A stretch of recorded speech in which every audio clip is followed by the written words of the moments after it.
I am your host, Joel. Nice to meet you all, the new, the old, the in-between. This is a show about 3D printing, about making, about showing off some prints, about the news, and ultimately we're here to none other than meet the Polymaker. That changes every week, whether it be somebody in industry, a content creator, somebody working on a really cool project. It ranges from many things. No one's really off limits on getting on the show. It's just all about me reeling you in to get you here. So with that said, if you are new here or relatively new and you don't remember, right here, I am awesome. Type that into chat. That's going to get you a chance to enter a spool. It's going to get you entered in for a chance to win a spool of filament at the end of the show. That filament, of course, being none other than Polymaker. So that is actually a $35 USD voucher. Canada's different. Whatever it is, $40 million, whatever that currency rate is. But you can use it towards anything. Some people now are like loving the poly dryer. You can use that towards the purchase of a poly dryer, reduce the price down. But either way, just type it in there. Make sure to get in. I'll give you another chance at the end to do one last chance for entry. You can only enter one time, so you can type it in as many times as you want just to make sure you got it, but it'll only be one entry. So with that said, let's go and get into the news. And first up, we're going to talk about 3D printed sensors. And I say in cows, but not really in cows. These are 3D printed sensors that are helping detect certain levels of bacteria and what I had it written down.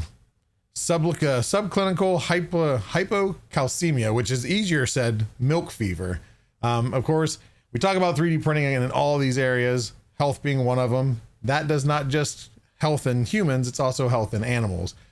So normally to test for this milk fever, which can lead to reduction in milk production and increased health risks, of course, for the cow, is normally they have to do a blood test. They have to have a laboratory involved. They have to go through that whole process. It's a lot lengthier. There's a lot more money in it. This sensor that can be 3D printed, there was some high-tech stuff that made no sense to me on what it was, electrons, this and that, and another thing. But it can actually be used in the milk sample taken from the cow, and within 10 seconds get a result of if there's anything that's positive for the milk fever. They're looking to actually use this to do more targeting other things to test for, not just in cows and milk, but in other things. That, of course, a lot of times that animal testing, whether you want to believe it or not, leads to humans getting some type of benefit from it and sensing through our blood or anything else. So just a really cool thing to help further the health of animals and what we intake from animals, unless you're not a milk drinker. But next up, we're going to talk about NASCAR. This is driving in circles, driving in ovals, whatever, left turns only. NASCAR is they're working with Stratasys. We all know that company for one reason or another, whether good or bad, but they are working with Stratasys to create things such as air ducts, tubing, weight-saving pieces, covers, and brackets, all in the sake of, number one, quicker prototyping, but also lighter weight. They're saying the cars now in NASCAR are becoming a lot more like their street counterparts. And let me see here. I thought I was getting a notice that I had no audio, but thank you, Pete, for the distraction. But again, Stratasys is working with them. And what's cool is Stratasys has a team. It's a whole automotive department team that not only just creates things and creates material for other places to use and print their own things, they're actually working directly with the drivers, reviewing what their needs are and making recommendations for parts and modifications. So it's not just the 3D aspect of things, it's actually the science behind it and helping NASCAR, get better, more efficient cars, lighter weight cars. So like I said, it's in all things around us. It's going to continue being in all things around us, and just more so in everything you watch, whether it be sports with athletic shoes or NASCAR, even with them driving in circles. Next up, MIT is at it again, creating crazy stuff because there's so many brilliant minds in one compact building. They are now have developed a 3D printed electrospray engine. That didn't mean much to me until I read the article. What is an electrospray engine?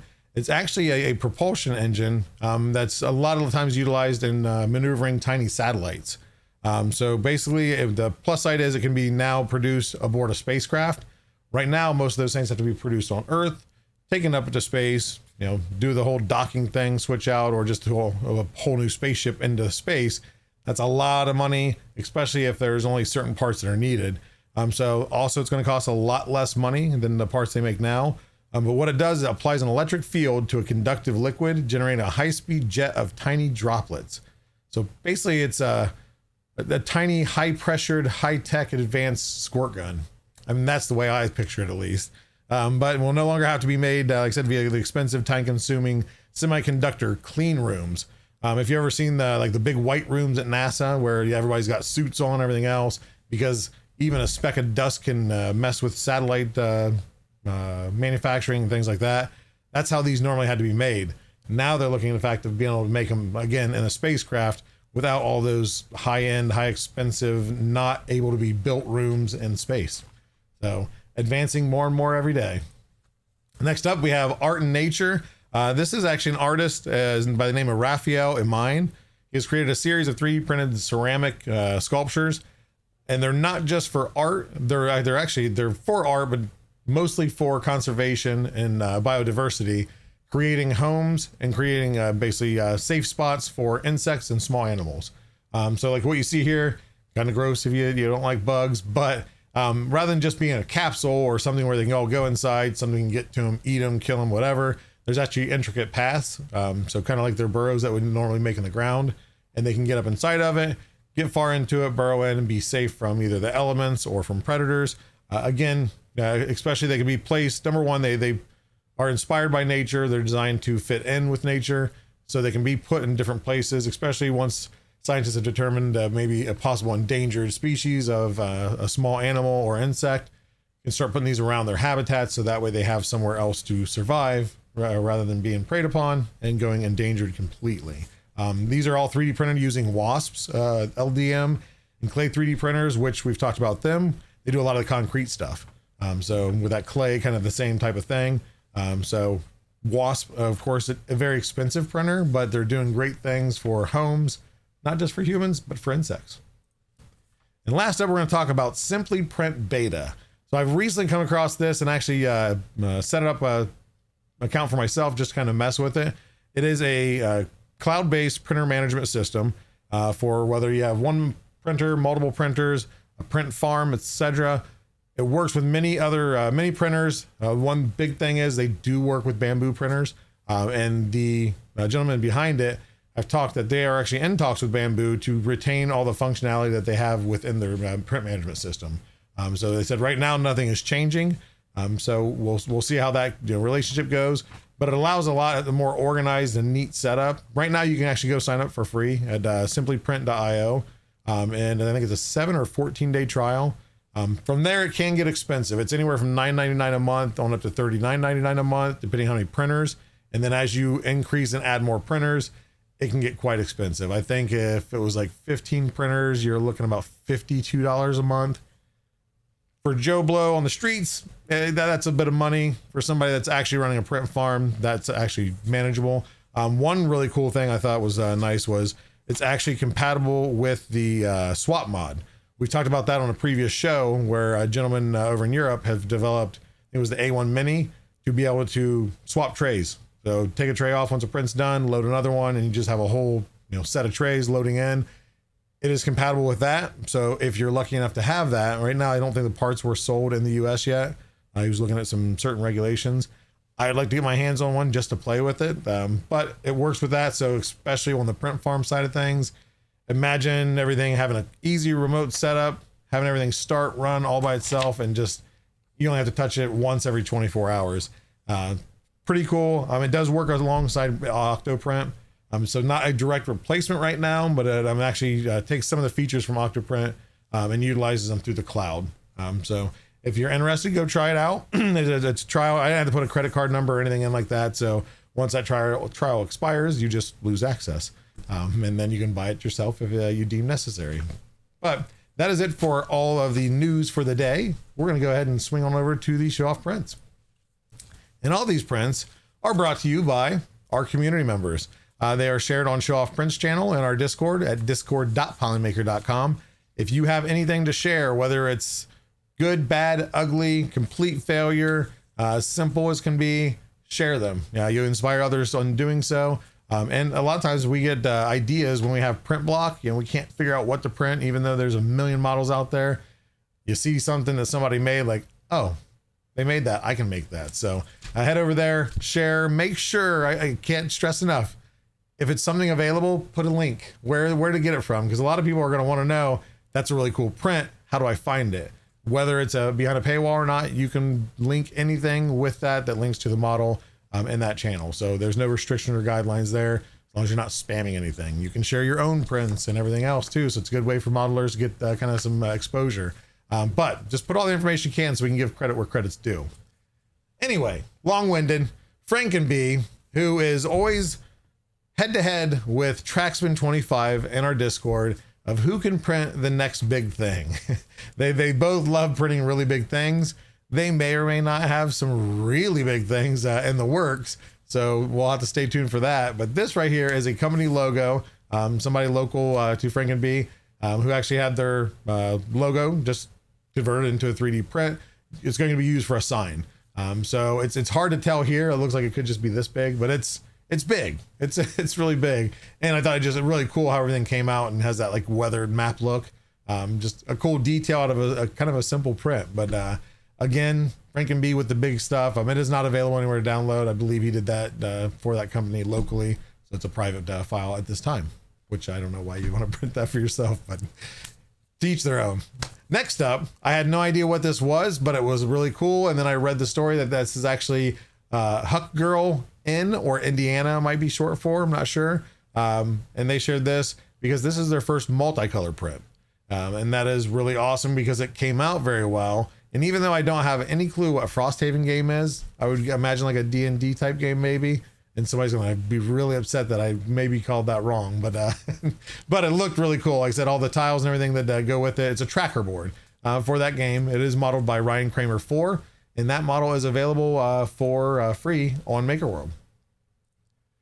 Next up, we have Donkey Kong. This is a print that was printed by Prints with Chris, and he got that from a Patreon, PLA NPA, and just an awesome model of Donkey Kong. Of course, if any of you are my age, or obviously probably Chris's age, he's probably younger than me. It's nostalgia. It's those characters that we grew and loved. We played the heck out of. We remember all the sound effects of being stuck in the barrel in the Donkey Kong 64 or Donkey Kong Country. Yeah, you guys are all now remembering that. You all played that in your noise in your head when I said it, but just a really clean, really nice print. And next up, we have Rez Hazlitt, and this one, I think this is a private file. I didn't see any link for download. I labeled it Pull Pinewood Derby because there's a story behind it. There's actually, if you go on YouTube, he's got a video, and it's hard to tell in this picture. This has a nice, cool little cob LED strip inside that gives it a cool effect, kind of an RGB derby car. And it kind of went from a story of, I think 2 years ago, he was telling people he's going to make a cool derby car. They thought he said a pool, Pool. So then he ended up doing a pool table car. And then the following year, he did one of like a above ground pool derby car. And this one he figured, trying to find a way to go, it's his light pole car. So a funny story, a really cool video. Go check him out, show him some support. And then maybe you can ask him for the file if you're into Pinewood Derbies, and you can make your own really cool Pinewood Derby car.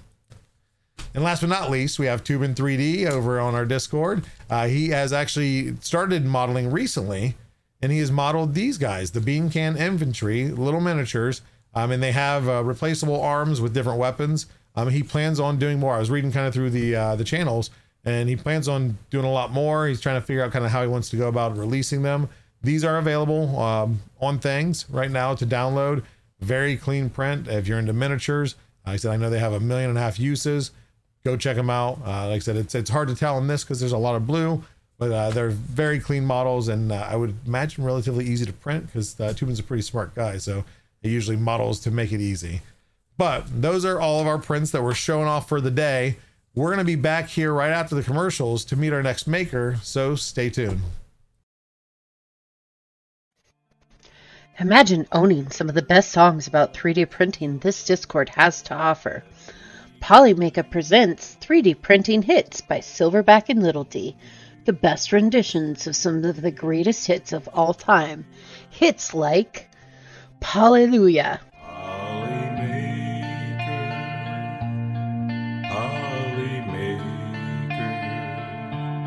Polly Smooth Criminal, All That She Wants Is Another Printer, Print Away, There you go, print away. Still the TD1, All About That Bag, No Stabbies, and Polyman. It's a file tonight. We're all in the mood to see it extrude, 'cause you've got your printer tuned right. Reserve your CD today with a special TV offer by going to polymaker.com and paying $39.99. Have your credit card ready. Seriously though, this music was a joke. Go buy some Polymaker. This is Polymax PLA, the toughest PLA in the world, and today we're gonna put that to the test. I printed this very mechanical model and we're gonna drop it from the 12th floor. You heard me well, the 12th floor. Let's go!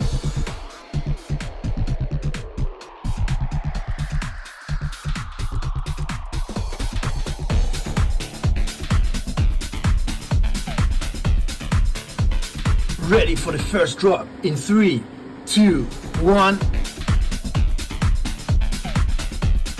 Whoa, that's crazy! Not even a scratch! Let's go and check it closer. Not even a single scratch. I dropped it again from the 12th floor and still not a single scratch. Buy your Polymax PLA right now! Performance may vary depending on usage, individual factors, and external conditions. Individual result may vary, not a guarantee of specific outcome. Consult your professional before use. See website for details and limitations. Use responsibly.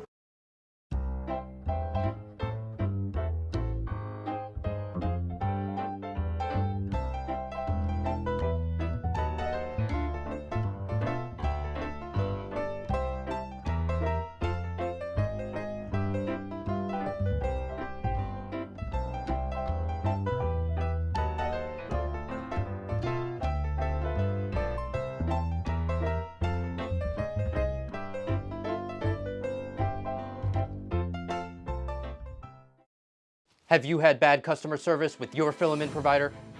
Have you ever gotten a bad spool and never got a response when you emailed the company? Well, that won't ever happen when you reach out to Polymaker. Some people say that no company cares about you. Wrong. Wrong. Wrong. If you never got a response after emailing a company that you've worked with in the past, you may be entitled to better customer service. We at Polymaker pride ourselves on good customer service, and we won't ever keep you waiting for a response. Email us now at support@polymaker.com and we'll get back to you within 1 business day. We'll fight for you.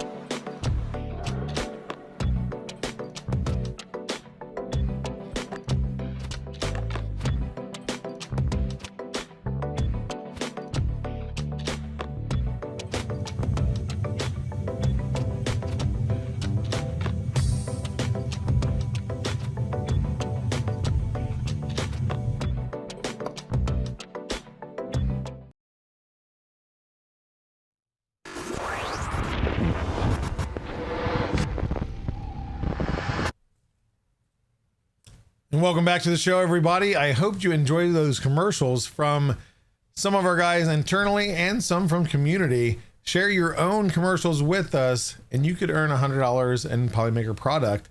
So head over to our commercial channel at discord.polymaker.com for instructions, or feel free to reach out to me in Discord or at joel.fan@polymaker.com if interested.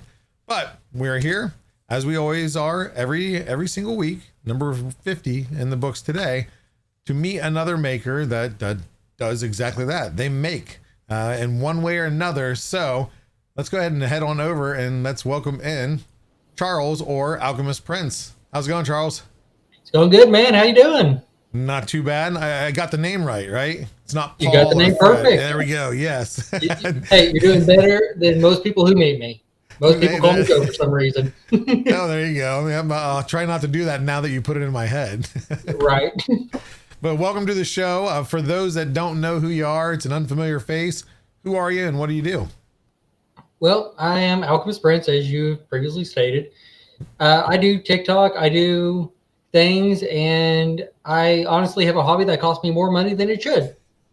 If we're all being honest with ourselves, half the time it's a hobby that costs us a couple $100 a month, and we're like, man, this is fun. Yeah. Now you said you do things. You do things, right? Things, yes. Things. and also things. And things. You know, I do both. Bits and pieces. So now with 3D printing, how long have you been 3D printing and what got you into 3D printing? So actually, I've never actually told the story of how I got into 3D printing. So if you don't mind, I'd actually like to tell you how it all started. Absolutely. Yep. So basically, it had started, I was working as a operations manager for a local internet company, and I had started looking into 3D printing. I think the Ender 3 had just came out. It was the coolest, newest thing. And I'm like, that's pretty cool. I'm kind of interested. So I kind of looked into it a little bit, and a friend convinced me to go work at a box factory with them. So I'm like, okay, sure. And I'll tell you what, I got some AirPods and I listened to every 3D printing video on YouTube all night because I could have AirPods in when I work night shift because no one cared. Thank goodness. You'd rather hear that than a bunch of boxes coming off the line, right? Right. But I can tell you, if you put out right after COVID had kind of died out, 2020, after the big initial scare and it kind of everyone started going back to work and everything. If you put out 3D printing content on YouTube, I watched your video probably at least 3 times. And then somewhere in that mix, I found my wife and I bought my first 3D printer and she sat there and watched me fight it for about 6 months. Was that an Ender 3? It was an Ender 3. And I would get about 4 good prints off of it, change one setting, and I'd not get a good print for weeks on end. And then I'd do 4 or 5 more, and she always encouraged me. And she's like, do some more, do some more. And I think my birthday rolled around, and she bought me another one. And I still haven't forgiven her for that because that thing never worked right. As many upgrades as kept you busy in the hobby, though, right? Yes, I was thoroughly invested in the hobby. I worked 6 on, 2 off, and all that overtime money went straight to 3D printing. Filament, parts, upgrades, everything. So, and then I'd say about a year ago, I started 3D modeling, 3D designing, and I started putting stuff out on things because, why not? Seemed like one of the bigger ones. Seemed like one of the funner ones to put it out on, just kind of see what happened. And I think I've been, as successful as someone who's horribly inconsistent thanks to ADHD can be. I think that's without whether it's self-diagnosed, undiagnosed, or professionally diagnosed, is about 99% of the 3D printing community. So you kind of got to be. You kind of got to be. You got to be that kind of guy who can be like, okay, I'm going to work on this project for about 3 days, forget it, pick it up in 6 months, and be mad that I forgot where I was at. Find that box, open it up. I'm like, what is in this box? Oh, I should finish this. Right. I have done that so many times. It's not even funny. So now with your getting into 3D printing, was it just more the tech that you were interested in, or was there something like, hey, I seen somebody print this, I want to print that? It was honestly, looking back, it was, man, I really want to have a phone stand right next to my bed. Because I was a single man at the time. Yep. And I legitimately didn't have anything next to my bed. I didn't have a nightstand. I had my bed on the floor and I had a TV on the floor. So I was like, I could use a lot of things right now to just make my life slightly easier. And that's really what it came down to is I like functional prints. I like stuff that I can just play with and use and do what I want with. Now with the printers, do you still have the original Ender 3 or have you moved on to the new stuff? No. So a name that y'all might know, Lightspeed Printing. He calls me an Ender fan. Steven, right? Yeah, Steven. Yeah, yep. Yeah. Y'all might know him. He's ever so slightly more famous than me and my 1,000 followers on TikTok. I think he's at like 10 or 20,000, something like that. But no, we go back and forth. Yes, I still have the original Ender 3. I actually ended up with 4 of them now, and I love them to death. But he calls me an Ender fanboy because I will make fun of bamboo. I will say every reason not to buy a bamboo. But at the same time, I have a client that hits me up for lessons on how to work his Bamboo Labs printer, and I'm like, okay, this is kind of nice. It's teasing you, is what it's doing. It is very much a tease. But all I can say is once you go down the rabbit hole, there's no coming back out of it. You're stuck in it, Right. and it costs money, as you've already known in 3D printing. It costs money, so. See, But it's so that's my convenient. big fear right now is Bamboo Labs is going to be like, hey, if we send you a 3D printer, will you stop bashing our company? And I'm going to say yes, and I'm going to play with it. And then Lightspeed will never let me hear the end of it. I will never. Noob 3D printing will also never let me hear the end of it. I will be on those guys' TikTok forever. Well, that's when you just have the front of all the Ender 3s, like that's what you're always using, but really in the background you're always using the bamboos. Right. They never have to know. Oh, they will know because I will be pulling out a multicolored printer. They'll be like, "You got a single color Ender. What else you got hid back there?" I'm like, "Nothing. Don't worry about that. That's not your Is that problem." an AMS? Is that a Bamboo Lab AMS I see over top No, that no, Ender that's- 3? that's Nah, fine. it's Don't custom worry stuff. about that. I will So now say, go ahead. I will say I am super interested in the K2 Max with the CFS. Okay, yep. That has all my attention and all my love right now. As soon as I get the funds ready for it, I am wanting to jump on one of those first thing. Oh yeah, no, they're. I was lucky enough to get one, and it had some things. You know, it had the Creality things, and once I worked past them, it's been pretty successful. So, and of course, I love printing big things, so that's the joy there. And now they just come out with the Ender 5 Max. It's 400 Oh cube. yes. You know, no multicolor, but still, I mean, if you're into big stuff, I envy the people that can paint. I can't paint, Yeah. so like my painting is Bamboo Studio, and I print multiple colors. but See, But, that's where I'm at. I can't paint either. My wife is amazingly artistic, but I'm with you. I can't paint for snot. now with modeling, you said, of course, you got a things profile. You do model stuff. You've been modeling things. What do you typically model, or is it kind of a mix of anything and everything? A mix of anything or everything. It's really what I find use or functionality in. So, like, if I'm looking at my things, I have, some fidget toys, some stuff to put like your Switch on the wall. I even have stuff for like controllers for like PlayStation, Xbox, drink holders, key holders, just stuff that I found a lot of functional use for. And I was kind of like, I could use that. And do you remember what your first thing, whether it's on your things profile or not, but like the first thing you ever modeled and then printed and successfully printed? I think the first thing I ever successfully modeled and printed was, so I have this really nice little desk from Walmart, which I'm currently sitting on right now. And I printed a controller holder that just clicked onto the bottom side of it. And it Okay. was tight enough fit that it just would hold the controller just by the pure compression of it. And I was like, that's it. I'm going to put this on the internet and people are going to tear it apart, but I don't care. I like it. Someone Yep, wants if to. it works, it works.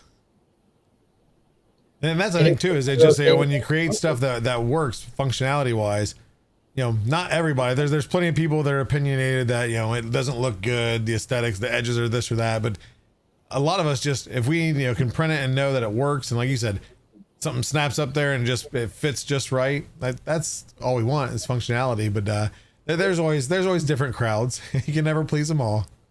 Oh yeah, and hey, don't get me wrong. I get the people who print the dragons. I printed the dragons for a little bit. I think they should be everyone's first major print, but I don't care for the fidgets. At the end of the day, they're fun. I give them away on like Halloween. I gave away all my fidgets the last time I had any, and I'm just like, yeah, have them all. I don't care. I think that the more each year I hear more and more people talking about handing out the Zal 3D flexies and things like that for Halloween. Which I think is great.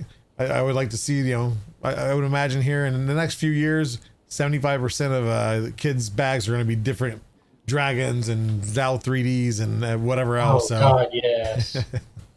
But So many. So now, many. is there anything other than functional stuff? Is there anything else that you've printed that are non-functional, or is it all strictly that? There's some non-functional stuff. Well, as my wife would call it, non-functional. I think everything's There's a functional, use for even down to everything, the right? little fidget toys. Yeah. But my wife did. She hollered at me for about, I'd say, a month, wanting something to hold her guitar picks in, because she plays guitar for our local church and everything. And she's like, I don't have anything to put my guitar picks in. They just kind of bounce around. But she wanted something cool. Of course. So, now, my wife, I love her to death. I'd do anything in the world for her. She is kind of particular on, she wants it to look a certain way, and she wants it to look good. If you're going to do something, do it right, do it 100%, do the best you can. Well, she had me do this. It is a guitar volume knob. Okay, yeah. You can put all your little picks and everything There you in. go. Yeah. But I will say the biggest problem was she wanted this top to be as physically smooth as you can get it. And even with ironing and everything else I could do, that is just as smooth as I could get it. But Yeah.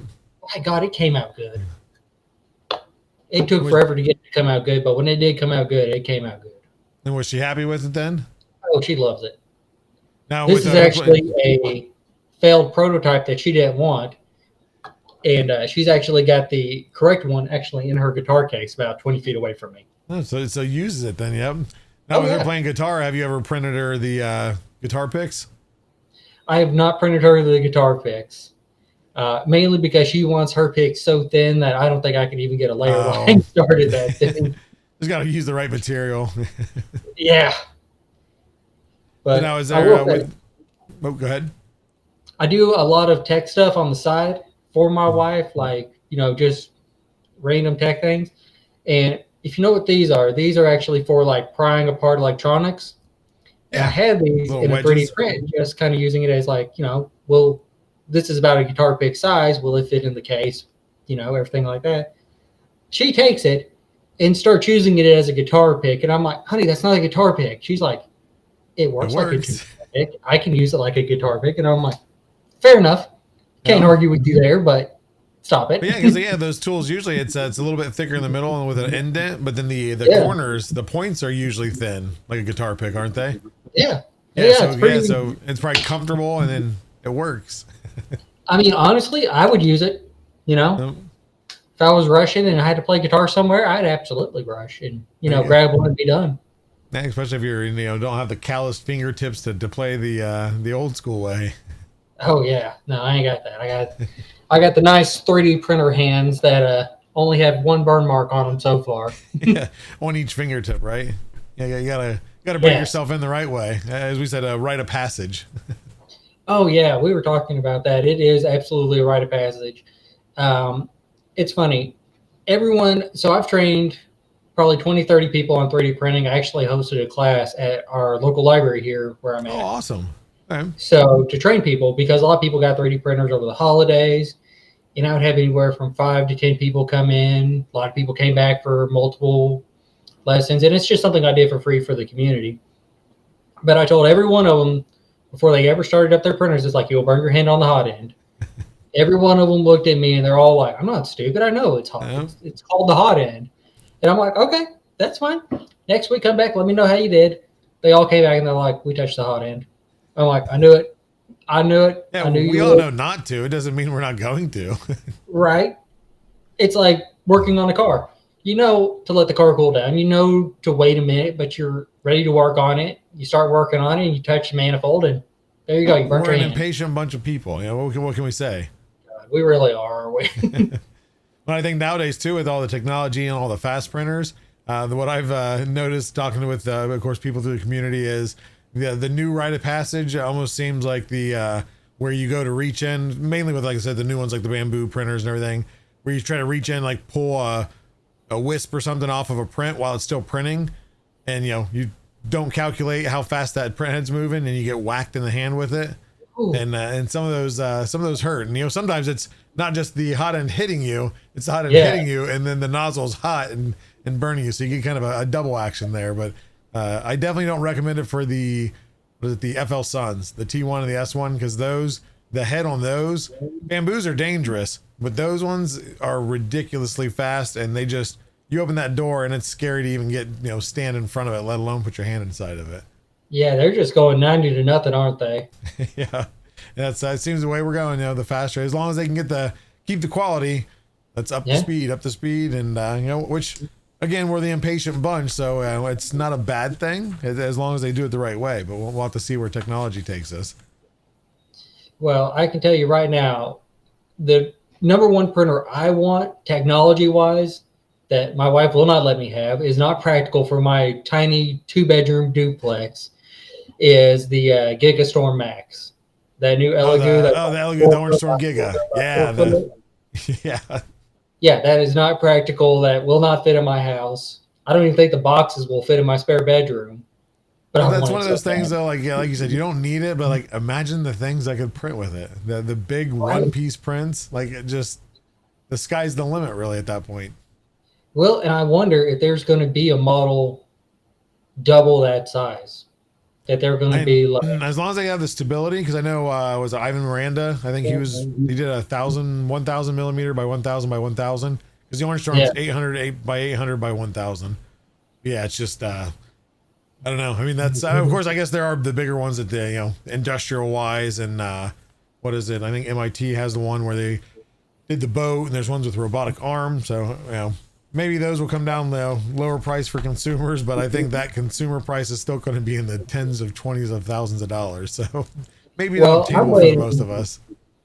For like the consumer prints to be like, they're making printers they know that are going to go out into a shop. Like someone put up a barn or something. They're like, yeah, go ahead and fill your barn with these. They stack on top of each other. They're perfect for that. You just stack up as many as you want, and you're good to go. Plug it in and it's ready to go. Yeah, that's, we're getting closer and closer to that. Of course, Bamboo kind of headed that way of just an easy open box, plug it in, it'll calibrate itself and then print. And we know it's going to get easier. They say now, I think they decreased the time of, I think within 5 to 7 years, they expect it to be a normal home appliance. So you have a microwave, refrigerator, dishwasher, you probably have a 3D printer also, and not just for the fun dragons and fidgets, but also for parts for your washer or whatever else around the house. So yeah, I think it's definitely going in a cool way. I think a lot of us have joined in on the time where it started going the uptick, and we've been able to see a lot of changes in a short time, and those changes just, I think we're seeing even more changes in even shorter time. So it'll be interesting here, just even by the end of this year, where things are at. Now, speaking on the appliance, I actually thought about something, and this is something I kind of had a feeling in my knower, is, my family or my wife's family likes to say, you just know when you're nowhere.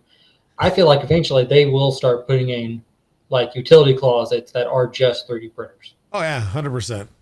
Like if you think about at that point too, you can consolidate it. It won't take up that much space, but it gives you that much functionality. Open it up, take your print off, send another print to it, whatever. Let's say you have guests coming over and you want to print out some extra cups for them. Your guests are going to be over in 30 minutes to an hour, not even that long.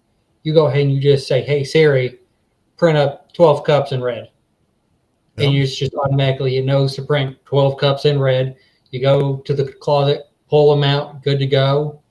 And then what I always thought is you could just send back anything that you didn't use. Like, let's say it was a one-time thing. You just wanted 12 red cups one time. Send them back to the company that put it in, and they'll mail you back more filament. Oh, yeah. Basically grind it down, recycle it.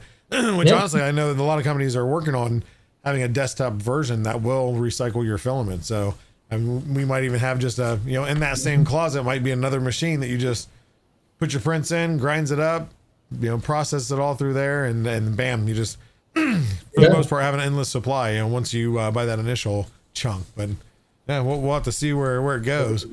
But now back to the modeling stuff. On how long have you said you've been modeling for a couple years? Well, I guess no, you said 2020, so about a year and a half. Year and a half? Year and a half to 2 years, somewhere in there. So have you noticed, and just seeing your prints from back then, or your models from back then to now, of a significant change, or have you kind of just kept the same standardization of them? There's been a lot more detail added, a lot more, not so much as functionality, but a lot more aesthetic appeal to it. So as I've gone from, you know, just having something that works to having something that works and looks good. Yeah. And that's one of the big things is a lot of my models come from my clientele. So all my friends and family on Facebook know that I 3D print, and they'll ask me for different random things, or they'll send someone to me. Like I had a guy who worked at a barber shop. He had an old cigar box, and he's like, "Hey, I want to put my, you know, tools of my trade in there." He wanted to put all his little clips and everything in there, and I'm like, "Yeah, I could probably do that. I could probably figure something out with that." And he's been probably one of my happiest clients to date. He, you know, will message me every now and then, be like, "Hey, do you have this? Do you have that? Do you have this?" And I'm like, "Yeah, I can do that." Yeah, let me put it together. So now, Yep. what software do you use? Well, I guess what do you start on software wise, and do you still use that same software? Or have you adapted to new ones? So every model, and I'll grab this right quick. It starts off right here, ThinkBook. ink book. So every model starts off in that same terrible drawing. I can't draw a straight line. I can't draw a circle, but I can get the general idea of what I need to do, because typically I'll be out doing something. I'll be out with the wife at, you know, local thrift store, browsing, looking for something fun. And someone will call me up and they'll be like, "Hey, I need this." And I'm like, "Okay, hold on, let me jot that down real quick." Yep. And then typically I go to Fusion 360, which I know is probably not the most user friendly by any stretch from what I understand. But I've tried Blender, I've tried Tinkercad, and I've gotten so used to Fusion, I don't think I can go anywhere else. Yeah, that's I think the thing. Once you get kind of comfortable and know the tools in it, it's easier just to stick with it rather than change, Yeah. unless you're really going to that next phase of, you know, modeling or complexity. Now, I will say I did have a couple models on Nomad Sculpt. Okay, yeah. Nomad Sculpt is great, but I don't do a lot of organic design, so it doesn't service me It doesn't very translate well. very well for you. Yeah. Is I there would like any- to do more organic designs, but I just don't have the clientele that asks for that, unfortunately. Yeah. Yeah. And especially if you're going to put the time in it and it's not something for yourself, then, you know, you want something that actually has value. Now, like, oh, I think Right. somebody might like this, and see where it goes. But with the modeling, do you have a large backlog that you're working on, or is it kind of just, you kind of design them as you go, as they come to mind, or how does that log look?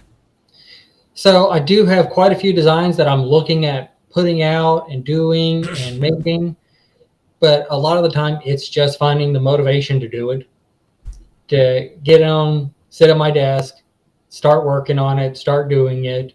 That's the hardest part most of the time, is finding the motivation. Yeah. No, I probably got another 10 or 15 designs that I need to actually just finalize, Okay. do the last little bit, put my sign off on it, and actually just publish them. Take the photos. It takes up way more energy and stress in my life than it should. This is one of those things you put off for no reason, because once you finally do it, it's like, oh, okay, that was quick and easy. Right. And again, it's not like I can't ask people to take photos for me. I know plenty of photographers that would do infinitely better than I could. But at the same time, I'm like, then I got to go to their house and I got to hand them the model. I got to tell them what the model does or show them, get the props for the model. And I'm just like, oh, that is so stressful. By the time you do all that, I could have just done it at home, snapped a picture, and it would have been, you know, feasible at Yeah. least. But every time I snap the pictures myself, it's always one of my friends that was looking at the models. He's like, wow, you can't take pictures for crap, can you? I'm like, no, I can't. I'm a I man. just tell the people the biggest thing is wipe your lenses off. You know, if you're using your phone, that's fine. You know, it doesn't have to be, you know, professional for the most part, but wipe your lenses off. The amount of pictures that I see out there, and, you know, even on like things where you can share your prints and all that stuff, is just the fuzzy whatnot, and it's like, just take a napkin, take something, anything, you know, t-shirt, whatever, wipe it off. That way you at least have a clear picture, whether it's out of focus or it's tilted, angled wrong, whatever. That's a whole nother story, but at least wipe the grease off. Right. Make sure that it's at least in focus. You're not looking at a fuzzy image or anything like that. Yeah. So, but no, I get it. Yeah, and we're getting close to the end here, so this I usually ask the community if anybody has any questions for Charles. Excuse me, I still have stuff in my throat from all this 8 years of sickness. But go ahead and ask your questions in chat, and I'll try to catch up with him. I'll make sure nobody's asked anything yet. But no bearded printer, he usually cleans his lenses with his tongue. So if it works, it works. Build your immune system at the same time cleaning your lens. Hey, I'm just saying, you know, gonna be healthy. Be healthy in the best way you can. I mean, it's your germs. Tag Jeeper, it's called art. I mean, I guess it could. It's called the bokeh effect. I'm not even gonna ask. Has there ever been a model that you bailed on? Asked by Shadow Queen 312 on Twitch.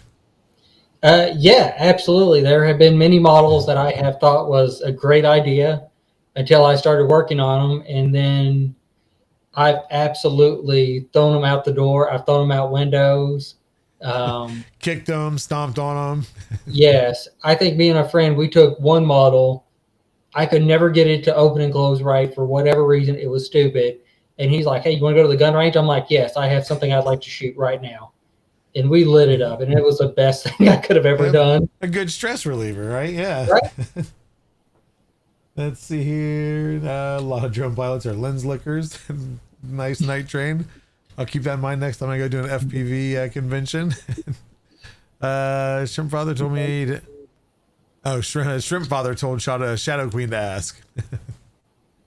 I'll assume maybe, do you know Shrimp Father? Nope.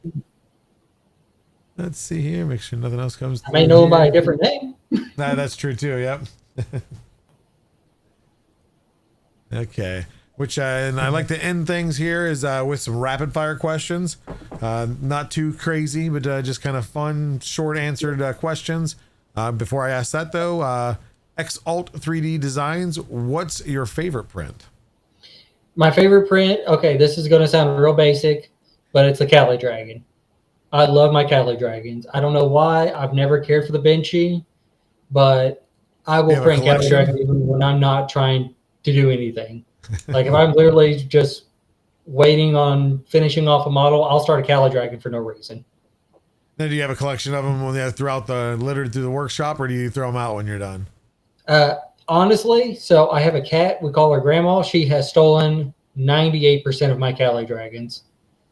So hey, you know, keeps you around to buy them from the store. Yeah, I have caught her going up to the printer as soon as it finishes and smacking them off. And, you know, I've had to yell at her because the printer's hot. I don't want her to burn herself. She's an old cat. But at the same time, I'm like, okay, I get it. This is yours. I don't actually have right. The lesson the same as the rest of us have. Right.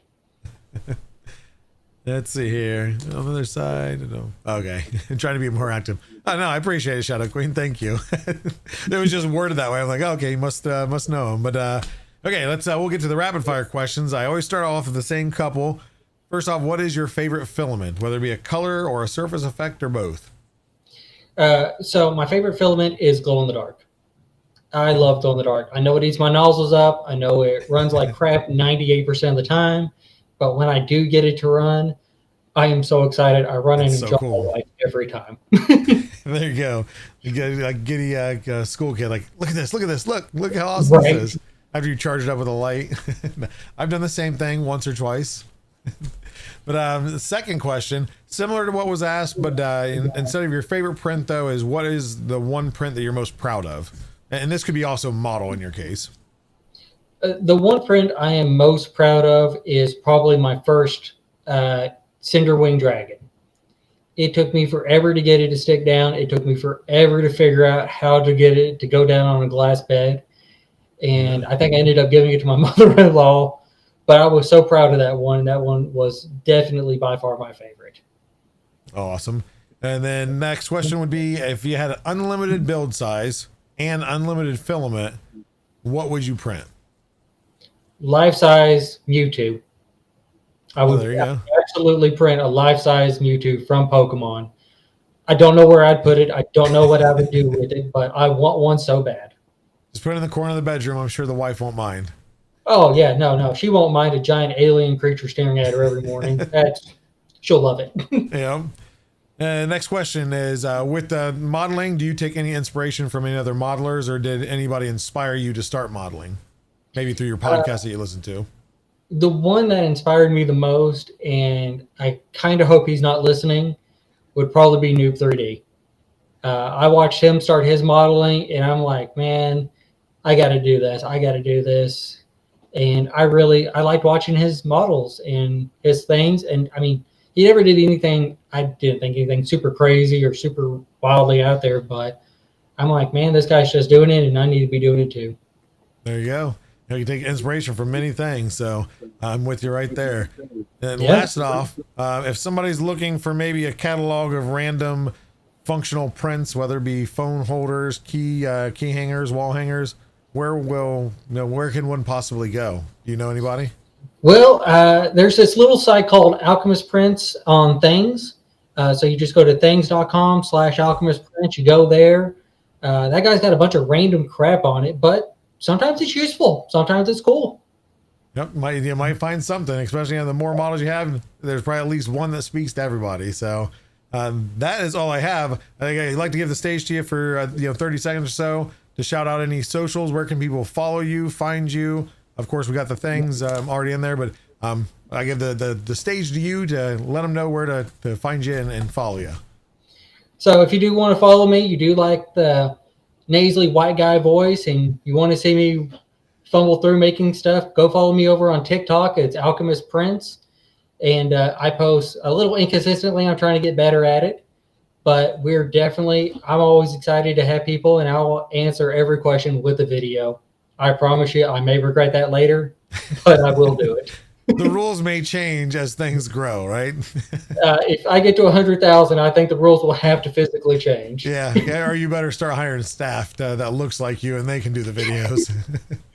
Hey, look, some of your videos may be answered by a cat with a green screen. Okay, we got AI now. Now you can do the AI, Halu AI, whatever video stuff. So See, you can just pre-record stuff. So I can really answer them all. Thank you very much for coming on the show, Charles. I hope people check you out. You have some more awesome stuff coming out. Now, I think we talked before the show, possibly coming back to do some streams. Yeah, absolutely. So Twitch, they can of course still follow the Twitch, and then you don't have a schedule right now, but something you might come back to. Yeah, absolutely. I could definitely come back anytime you want me. There you go. I appreciate everything. I'll let you go and have a good night, and we will catch you later. All right. Sounds great. Thanks for having me. See you later, man. Thank you. Bye. And there you have it. That is show 50 in the books, everybody. And that is Charles, kind of a last second guest. Thank you for filling the spot in. But it's nice. Like I said, I say it all the time is I enjoy finding the makers that I don't know much about. I enjoy talking also to friends that I already know, but that's easy. I like to actually learn about different makers, their different outlook on things, different perspectives, and getting again inspiration just where they've come from, how they've got into things, the 3D model. Like for example, Charles doing 3D modeling. There's so many things and ways that you can get into 3D modeling, 3D printing, just that whole atmosphere. So glad to have anybody like that on there.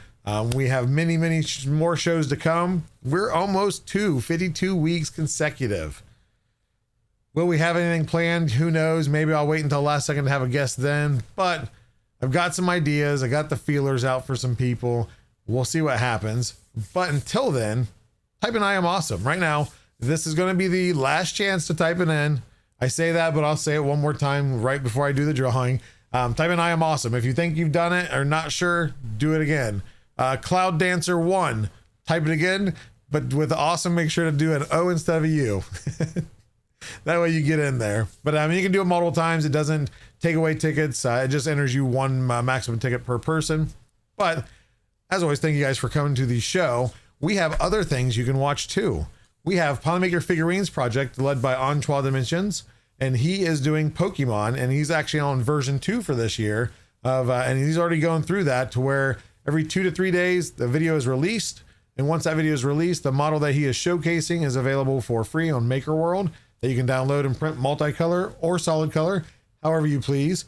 So go show him support across the board: TikTok, Instagram, Facebook, YouTube, maybe not Facebook, all the socials. But again, it's going to be Antoine Dimensions under Polymaker_figurines. We also have, and eventually I'm going to have all these links in here for Linktree. I think it's Linktree/Polymaker_figurines. I'll get that to come through here. Next up, we have Polymaker Education, which is led by Create6Brit. And that is Linktree or link.tree, however Linktree. Somebody link me. Come on, I know somebody's out there. But Linktree Polymaker Education. And she does the same kind of setup where once she releases a video of an educational print, whether it be for kids, adults, anything in between, that model then becomes available for you to download and use as you please, whether it be for teaching someone else, teaching yourself, anything that you see fit. There's some really cool ones. Lately, they've been doing biomes with kind of the animals and the different biomes with different levels and tiers to them. Really cool prints. There's many more things to come with the Polymaker Education. So same Instagram, TikTok, YouTube. Go follow her, show her some love there. Excuse me. There we go. linktr.ee. Okay, so Linktree, but we're just going to say Linktree/Polymaker Education. I'll remember that, and I'll get some things here. We're going to get a little more automated, a little more optimized as we go, people. I've been saying that for a while, but we're on the uptick. Just hanging tight. Last up, we have In Printing Color Show led by Pezliz over at twitch.tv/Pezliz, and that is on Wednesdays. So go show her love there. She's got a lot of filament that she covers and a lot more filament coming to cover. So there's going to be plenty of content there. If you want to see kind of the latest and greatest colors, we try our best to get some to her since Canada sometimes is a little bit late getting stuff, but I think we've gotten a lot better with that.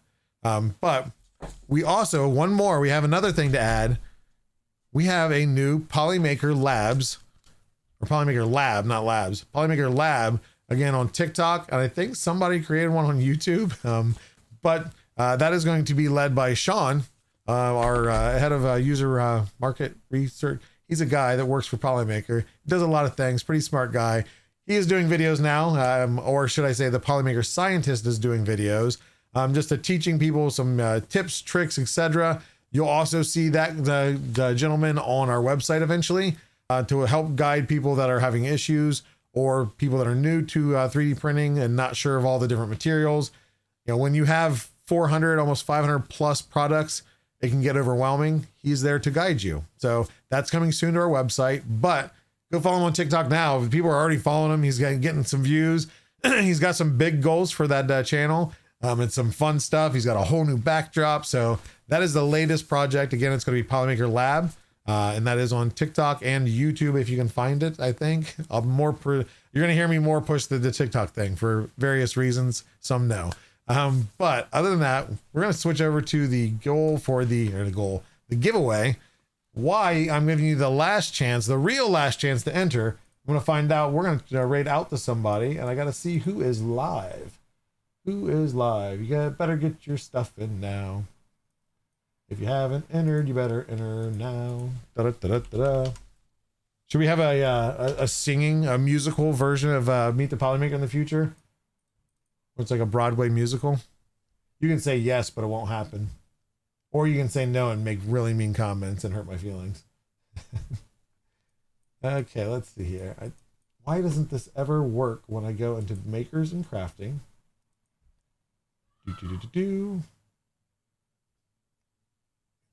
Ooh, what is this? This is a new one. What is... Doesn't always have to be 3D printing. We like to support all making. And I want to make sure... Now this is...